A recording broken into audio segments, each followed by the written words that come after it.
মায়ের জীবনীর আজ দ্বিতীয় পর্ব, বিবাহ, কৈশোর আর দক্ষিণেশ্বর যাত্রা। গ্রামের মাটির গন্ধ, বটগাছের ছায়া, পুকুর পাড়ে চুপচাপ বসা এক বালিকা। সেই বালিকাই পরে কোটি মানুষের মা হলেন। আগের পর্বে আমরা শুনেছি মা শারদার জন্মকথা, জয়রামবাটির ছোট্ট ঘরে কেমন করে তিনি এলেন, আর গ্রামের মানুষ তার মধ্যে কিভাবে শান্তি আর আশীর্বাদ খুঁজে পেয়েছিলেন। আর আজ শুনব সেই সরল বালিকার জীবনে কিভাবে এলো বিবাহ, কেমন করে শৈশব কেটেছিল, আর কিভাবে একদিন সাহসী কিশোরী হয়ে তিনি রওনা হলেন দক্ষিণেশ্বরের পথে, নিজের ঠাকুরকে দেখতে। জয়রামবাটি তখন একদমই সাধারণ গ্রাম।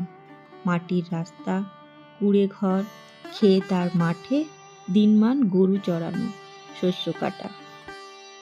এই গ্রামের মধ্যেই ছিল মুখোপাধ্যায় পরিবার, মা শ্যামাসুন্দরী আর বাবা সুধামণি। সাধাসিধে সংসার, দিন গড়িয়ে চলে খেতে কাজ আর গ্রামের ছোট ছোট কাজে। শারদা তখন খুবই ছোট্ট। গ্রামের সব মেয়ে মিলে কুল পাপড় তুলছে, পুকুরে খেলছে, আর শারদা এক পাশে বসে। গ্রামের বুড়ো মানুষরা বলতো, এই মেয়েটার চোখে মুখে কেমন শান্তি, কথাও কম বলে। পুকুর পাড়ে বসে বকুল গাছের তলায় চুপচাপ থাকাই ছিল শারদার সবচেয়ে বড় আনন্দ। এই শান্ত বালিকার জীবনই একদিন এলো নতুন বাঁক, বিয়ের আয়োজন। তখনকার দিনে ছোট্ট মেয়ের বিয়ে খুবই সাধারণ ছিল। কে জানতো এই বিয়ের মধ্যে দিয়েই শুরু হবে এক নতুন যুগের পথ। গদাধর চট্টোপাধ্যায় তখন কামারপুকুরে দিনরাত ভগবানের ধ্যানে মগ্ন। গ্রামের লোকেরা বলল, এই সরল মেয়েটি আর গদাধর দুইজনই শান্ত, দুজনের মনই ভক্তিতে ভরা, বিয়ে হলে মঙ্গলই হবে। শারদা তখন কিছুই বোঝে না, কোলের পুতুল আর পুকুরের মাছই তার দুনিয়া। কিন্তু গদাধরের পরিবার যখন এলো, শারদাকে দেখেই বলল, এই মেয়ে ঠাকুরের শক্তি হবে একদিন। বিয়ের দিন কুড়ে ঘরে আলপনা, বেলপাতা, এক ফালি চাঁদের আলো, এই সব নিয়েই বিবাহ সম্পন্ন হলো। গদাধরও তখন নিঃশব্দ, তার মন ভগবানের ধ্যানে, আর শারদা মায়ের কোলে মুখ লুকিয়ে আছে। বিয়ের পরও শারদা রইলেন বাবার ঘরেই, শাশুড়ি শ্বশুরের ঘর নয়, বাবার ভিটে আর জয়রামবাটির মাঠেই তার সংসার। ভোরে ঘুম ভাঙে পাখির ডাক আর গরুর ঘণ্ডিতে, উঠে মা শ্যামাসুন্দরীর সাথে রান্না, ক্ষেতের কাজে সাথ, পুকুর থেকে জল তোলা, এইভাবেই চলতে থাকে মায়ের সরল কৈশোর। মাঝে মাঝে গদাধরের খবর আসে, ঠাকুর নাকি দিনে দিনে অদ্ভুত হয়ে যাচ্ছেন। কখনো গান গাইছেন, কখনো কাঁদছেন, কখনো অজ্ঞান হয়ে থাকছেন। গ্রামের মানুষ বলতো, ও কি সত্যি পাগল? এই সব কথা শুনে শারদা চুপ হয়ে যেতেন। বুকের ভেতর ছোট্ট মন বলতো, তিনি পাগল নন, তিনি ঠাকুর, তিনি ভগবান।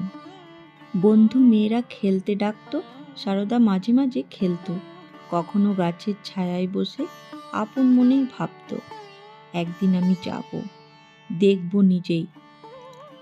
সময় গড়াতে লাগলো, চারপাশে গুজব ছড়ালো, গদাধর তো একেবারেই ঠিক নেই। শারদার মা শ্যামাসুন্দরী তখন অস্থির, আমার মেয়ের জীবন কি হবে? আশেপাশের লোকও বলল, দেখে আসা উচিত, ও কি করছে। তখন গ্রামের বয়স্করা আর সুধামণি ঠিক করলেন, শারদাকে যেতে হবে, নিজের চোখেই দেখুক।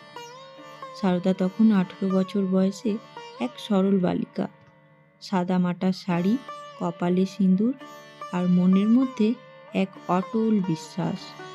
মা শ্যামাসুন্দরী বিদায় বেলায় শুধু বললেন, শান্ত মন নিয়ে যা মা, সব ভালো হবে। শারদা বাবার হাত ধরে রওনা দিলেন। পথে পথে মন্দিরে শিবকে প্রণাম, জলে মুখ ধুয়ে চোখের জল মুছে নিলেন আর মনে মনে বললেন, ঠাকুর যেন ভালো থাকেন। শীতের সকালে ধুলোবালি মেখে নদী পেরিয়ে পথ পেরিয়ে সারদা পৌঁছালেন দক্ষিণেশ্বরে। দক্ষিণেশ্বর তখন গঙ্গার ধারে বিরাট মন্দির। মা কালী বিরাজ করছেন। গদাধর তখন মন্দিরেই। মা কালীকে ঘিরে তার ধ্যান, জপ ও গান। সারদা মন্দির চত্বর পেরিয়ে গেলেন। লোকে তাকিয়ে দেখছেন সরলা শাড়িতে এক শান্ত বালিকা, মুখে লাজ, চোখে শক্তি। ঠাকুর তাকে দেখে বললেন, তুই এলি মা? সারদার চোখ দিয়ে জল পড়ল। মনে মনে বললেন, ইনি পাগল নন, ইনি আমার ঠাকুর, আমার দেবতা। সেই এক মুহূর্তেই স্বামী স্ত্রী নয়, দুজনই হয়ে গেলেন শক্তি আর শিব, ঠাকুর আর মা। দক্ষিণেশ্বরের সেই প্রথম দিন থেকেই সারদা বুঝে গেলেন, জীবনের সবচেয়ে বড় সাধনা হবে চুপচাপ থেকে হাসি মুখে সেবা করা। মায়ের জীবনের শক্তি, ঠাকুরের শক্তি এক হয়ে গেল। জয়রামবাটির কুড়েঘর থেকে দক্ষিণেশ্বর মন্দির পর্যন্ত মা সারদার এই পদক্ষেপ আমাদের শেখায়, বিশ্বাস আর ভালোবাসা থাকলে কোনো পথ বন্ধ হয় না। আজও সেই সরল বালিকার গল্প আমাদের বলে, বড় হওয়ার জন্য শুধু অর্থ নয়, আড়ম্বর নয়, প্রয়োজন ভক্তি আর নির্লোভ মন। পরের পর্বে শুনব দক্ষিণেশ্বরে মা কেমন করে চুপচাপ থেকে ঠাকুরকে আগলে রাখলেন আর সাধনায় সঙ্গ দিলেন আর জগৎজোড়া মায়ের রূপে উঠলেন। জয় মা। বন্ধুরা, মায়ের জীবনে যদি আপনাদের ভালো লেগে থাকে তাহলে অবশ্যই বন্ধুদের সাথেও শেয়ার করবেন ভিডিওটি। আর মায়ের কথা সবচেয়ে আগে শুনবার জন্য চ্যানেলটিকে অবশ্যই সাবস্ক্রাইব করে রাখুন। নমস্কার।